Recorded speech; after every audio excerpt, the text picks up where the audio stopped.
Parece que en algunos casos empezaron a sobredeclarar y tienen que recoger el barrilete. Me parece que... Pues digo, a ver, ¿qué números puede tener el gobierno de la ciudad? También te lo pregunto, Carlos, con este número contundente. 6 de junio, la capital es El Verde, 474, hoy 538.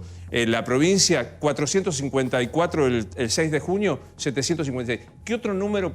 Imagínate en la cabeza de Rodríguez Larreta. Puede decir, no hay motivo para que vuelva atrás. Puede tener 1000 números. Digamos, si este país fuera la ciudad de Buenos Aires y no existiera la provincia de Buenos Aires, por supuesto, puede levantar todo lo que quiera. El problema es la provincia de Buenos Aires, porque la circulación entre ciudad y provincia existe y está. Y eso traslada contagios de un lado al otro. Ese es ese crecimiento que se rompió el AMBA, digamos, lo que veníamos hablando todo el tiempo, que la zona roja era el AMBA y que acá había de alguna manera una gestión unificada porque no les quedaba otra, porque lo que pasaba en un lugar podía replicar en otro, eso se terminó. Vos me decís qué números tienen, la verdad que es horrible decir esto, digamos, pero también tienen los números de las encuestas. Hay un votante duro de Cambiemos que no quiere más la cuarentena. Y lo vimos, y hay un votante de la provincia de Buenos Aires, de Axel Kicillof y de Cristina Fernández de Kirchner, que quiere otra cosa. Es feo decirlo. Eso supondría pensar que el que está anclado en algún estandarte del sector público, que tiene garantizado su paga o que cobra una asignación del Estado, se siente más cómodo con la fase 1 de la cuarentena que aquel que es empresario, cuentapropista, independiente, que tiene una tarea liberal y que tiene que volver a foja cero, todo absolutamente cerrado, que es el otro enorme costo y la otra variable que hay que mirar a esta, porque sin esa variable, en una toma de decisión integral con una botonera completa, siempre la política es opción entre dificultades. Vos elegís y privilegiás. Ahora, volver a fase 1, como lo dicen, es un tendal en términos económicos de recaudación. Los datos que tiene la ciudad... Y también social. Básicamente se centran en la primera diferencia original entre Axel Kicillof y Larreta. ¿Cuál era? Que no sé, los testeos. Larreta decía, nosotros tenemos más casos porque testeamos. Kicillof decía, no, nosotros no testeamos porque no hay casos. Bueno, ahora lo que dicen en ciudades, nosotros estamos teniendo más casos porque ampliamos el abanico de testeos, pero no porque haya crecido el R. Que Camburián trajo aquí, enseguida va a estar Sergio Berni, que me parece que ahora se reactualiza mucho más la presencia de Berni. Lo que está planteando Camburián, y no te quiero interpretar, si me equivoco me corregís, es... Si la ciudad de Buenos Aires estuviera en otro lugar geográfico, podríamos estar dándonos el lujo de debatir más flexibilizaciones, más oxigenación. Pero, señores, está rodeada de la provincia de Buenos Aires y, por lo tanto, aparece el tema solidaridad, ciudad... Esto me parece... una sola cosa, la ciudad y la provincia de Buenos Aires, en este momento de la pandemia, es una sola cosa. Uno puede flexibilizar o uno puede endurecer, pero tienen que ir al mismo tiempo y con un mismo comité. Lo mismo digo, la provincia de Buenos Aires y la ciudad de Buenos Aires tienen que tener un único comité de expertos que maneje esta situación única. No puede haber que al principio separados. parecía esto. Matías, hablábamos recién, te voy a decir Tombo, como te dije toda mi vida, por más que seas vicepresidente de la Nación. Digo, hablábamos recién del tema situación económica. Vos sos un economista, estás al frente de un banco, nada menos de que propende la producción y demás. ¿Se sigue bancando más la cuarentena, cerrando totalmente la actividad económica? Lo que sucede es que las opciones planteadas de ese modo me parece que son incorrectas. Yo creo que Argentina y el mundo está viviendo una crisis económica que es producto de algo que es preeconómico, que es una decisión. Si privilegiás con los datos que tenés proteger la vida humana o no. Hay caminos alternativos, por ejemplo Brasil, y los resultados están a la vista. Entonces, vos tenés un dato. Allí a donde no protegés la vida humana, se muere más gente. Y del otro lado, la posibilidad de decir, bueno, la contracción económica podría generar que más gente, entonces, el dato concreto. Y además, el otro dato es, ¿qué piensa quien conduce? ¿Qué te imaginas que piensa, Alberto? Que no sabe, que no leyó historia, que no leyó que Churchill ganó la Segunda Guerra y por la economía después perdió las elecciones. ¿O creemos que no conocen los costos que se van a pagar en materia política? Es mentira que se miran las elecciones, las encuestas de los votantes en términos del capital político. Estamos en junio. Digo, no se piensa así la manera en la que se decide. Lo que sí es cierto es que el mundo vive algo que no vivimos nunca ni vamos a vivir en nuestro ciclo vital. Se frenó la demanda y la oferta a la vez. Al mismo tiempo.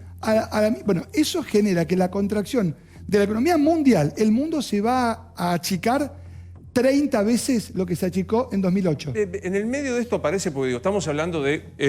copyright de Gustavo Marangoni, la pandemia sanitaria y la pandemia económica. Y en el medio de esto estalla el tema Vicentín. Tombo es el vicepresidente del Banco Nación, que en la anterior gestión prestó mucho y hay dudas. Yo primero querría contarles un último momento que me parece que va a ser mucho impacto en la cuestión de Vicentín, porque hoy estamos discutiendo qué pasó en Olivos, en la reunión, qué pasa con el dinero que prestó, pero hoy la UIF acaba de presentar una denuncia penal que involucra desde Mauricio Macri a otros funcionarios. Cuando podamos ver el escrito que Animales tiene en exclusiva, te lo leo textualmente para no agregar nada. Aquí está. Se presenta la UIF y denuncia Mauricio Macri, Javier González Fraga, Guido Sandleris, el presidente del Central, y también a los socios de Vicentín, Paduan y Nardelli, por haber incumplido los deberes del funcionario público al haber dado este préstamo, según la UIF, presuntamente en contra del Código Penal, y pide que se produzca la inhibición de los bienes de manera preventiva también. Ustedes saben que cuando se inicia un proceso penal y se presume que puede, para quien está denunciando, que puede perder esa persona denunciada, vos preventivamente decís, bloqueenle los bienes, porque alguien va a tener que responder no solo penalmente, sino económicamente. Y la UIF está pidiendo que Mauricio Macri, González Fraga y Sandleris, más los integrantes de la familia Paduan y Vicentín, respondan preventivamente por esto. O sea, la pregunta es, ¿la UIF está jugando duramente? ¿El Nación planea presentarse de esta manera en la causa? Nosotros estamos evaluando presentarnos, sí, como querellantes en la causa penal, pero la historia de Vicentín me parece que hay que explicarla completa para entender justamente cómo se llega a esto. Entendiendo primero cuál es el rol principal que tiene un banco, para poder entender lo de Vicentín. Mi laburo más importante es cuidar los depósitos de los ahorristas. Lo que tiene que hacer un banco, la primera función de tu banco, el Banco Nación, es que cuiden tus depósitos. Y eso se hace ¿cómo? Protegiendo tus depósitos sabiendo a quién le prestás. Cuando le vas a prestar a alguien tenés que hacer que una evaluación del riesgo. ¿Me va a pagar o no me va a pagar la plata que alguien depositó en el banco? Esa evaluación de riesgo en abril del año pasado para Vicentín se venció. Si tuviera un auto te diría, se le venció la BTV, no podía circular más.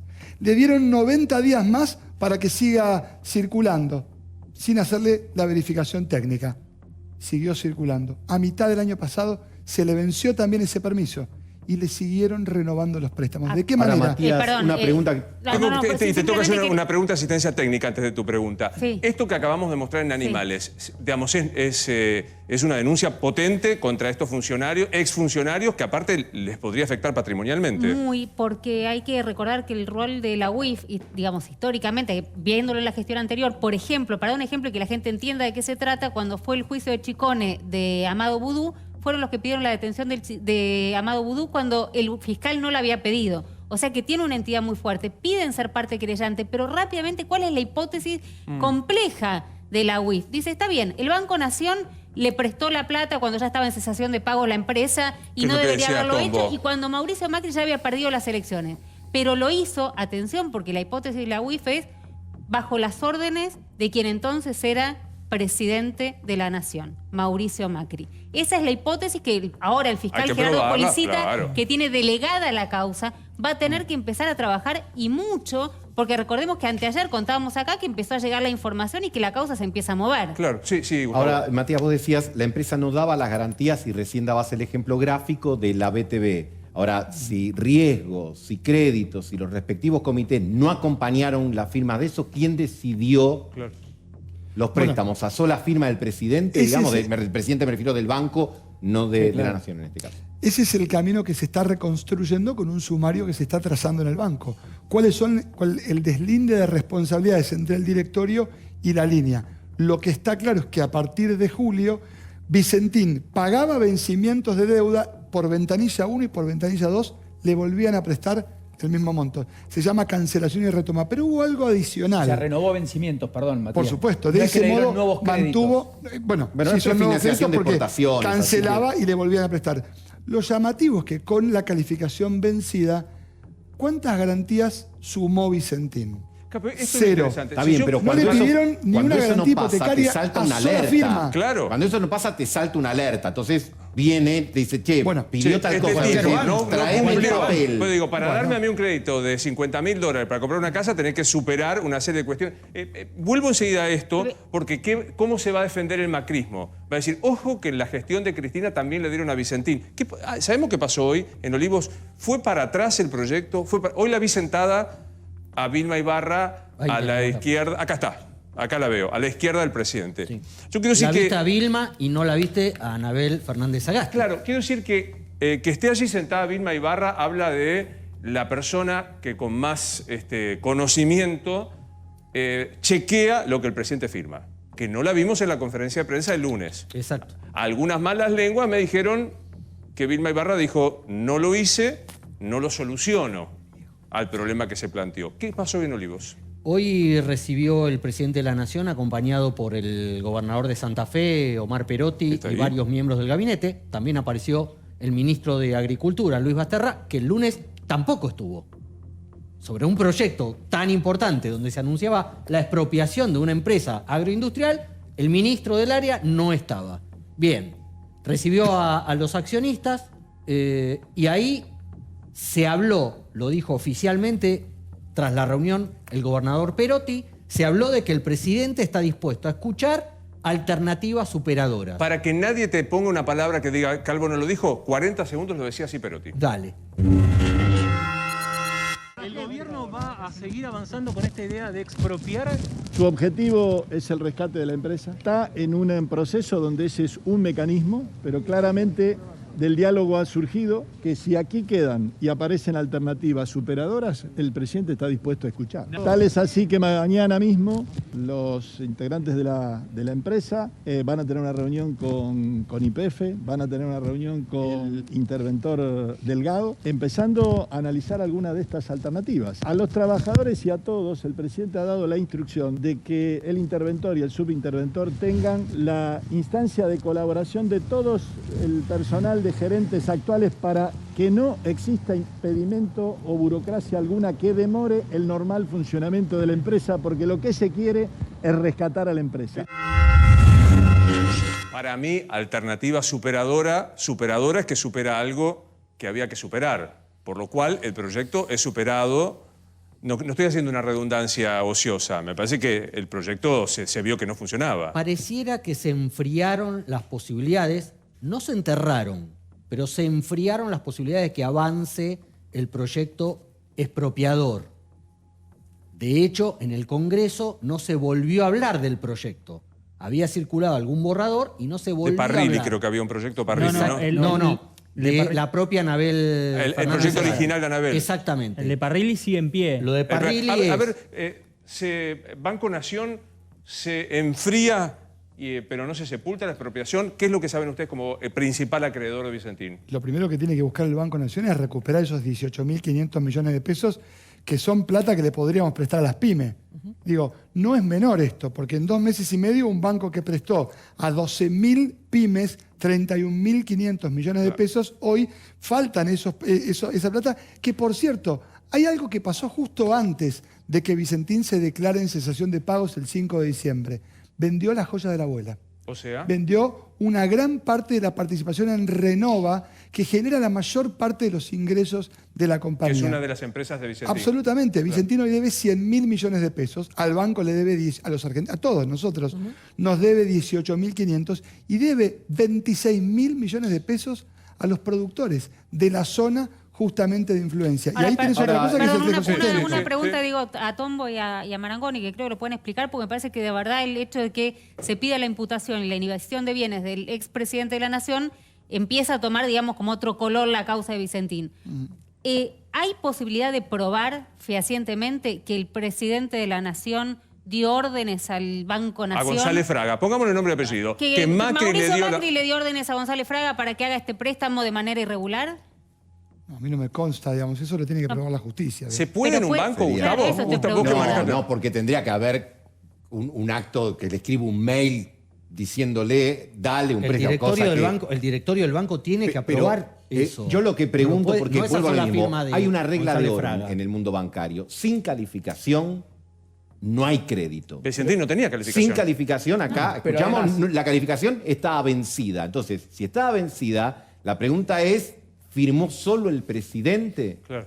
Eso lo pudieron ver. ¿Autorizó? Porque no podemos comprobar, la pregunta es muy pertinente de Romina, pero es difícil de probar, por lo menos parado del lado del banco. La Ahora, UIF se presenta diciendo, pero la pregunta, investigamos la esto. pregunta más probablemente para comprobar o no es, ¿el presidente del banco dio la orden y autorizó que sin calificación crediticia haya préstamos? Bueno, eso es lo que se está deslindando en el sumario administrativo, en donde la línea está presentando las pruebas y, por supuesto, el presidente del banco, en términos de la autorización expresa, dice, yo no di la autorización, pero tampoco dice que no había que prestarle.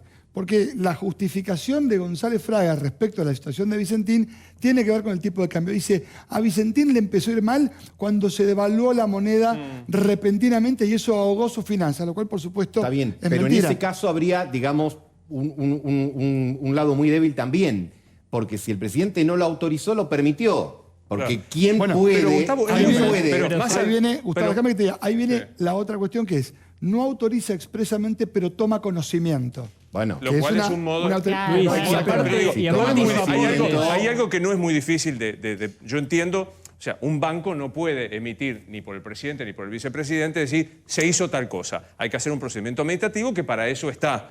Dicho esto, es muy fácil de deslindar. Hay que ver cuál es el acta del directorio o el acta solamente firmada por el presidente que dice otórguesele la cantidad de, no recuerdo cuánto, en 18.500. concepto de... bueno, por lo que yo acabo de escuchar, no hubo actas de directorio, No. porque el tema no llegó al Hay- directorio. Hay un Está bien, dato pero que toman genera conocimiento porque sospechas en la no Casa todo- Rosada. Perdón. Hay un dato que genera muchas sospechas en la Casa Rosada, es que Vicentín fue el principal aportante de la campaña de Juntos por el Cambio, de Cambiemos 27 millones de pesos. Por otro lado, también hay versiones que tienen en la Casa Rosada que quieren que el juez que tiene esta causa investigue, que aparentemente habría habido un llamado de un altísimo funcionario del ex gobierno a González Fraga pidiéndole que destrabe este crédito en su momento para Vicentín. Vicentín. Y también está lo que quiere hacer Parrilli en el Congreso, Luis. Eso es muy importante. A ver, ¿qué es esto? Digamos, para que vos sigas, si te cuesta entenderlo. ¿Y por qué esto es importante?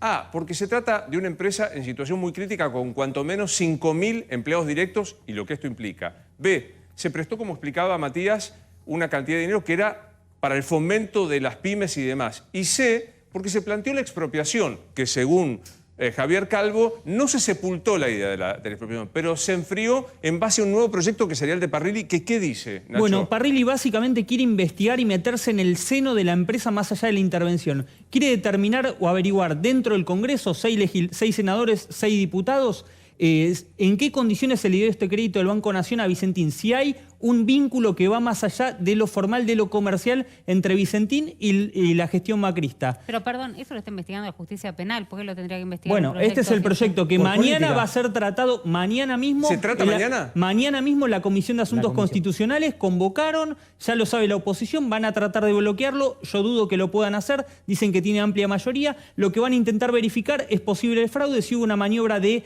vaciamiento, como decía Tombolini, Sí. quieren meterse en los registros contables, ver en qué se hizo cada pago a cada proveedor. Esto es humo político, ¿no? Sí. Está claro, porque digo, si está la justicia penal investigando el doctor Lorenzini, Lorenzini se llama No, lo tiene Julián Colini, delegado en Gerardo Policita, que hoy es un hombre en tribunales que va a tener mucho poder con esta causa. Sí. Quiero decir, si lo está investigando la justicia, me parece que Parrilli está encendiendo humo político, va a decir, voy a integrar. No puede. Una comisión meterse. bicameral de investigación. No puede No, la es comisión. de- Bueno, pero es para decir darle... algo, A ver, mamarracho. ¿cuál es la aspiración?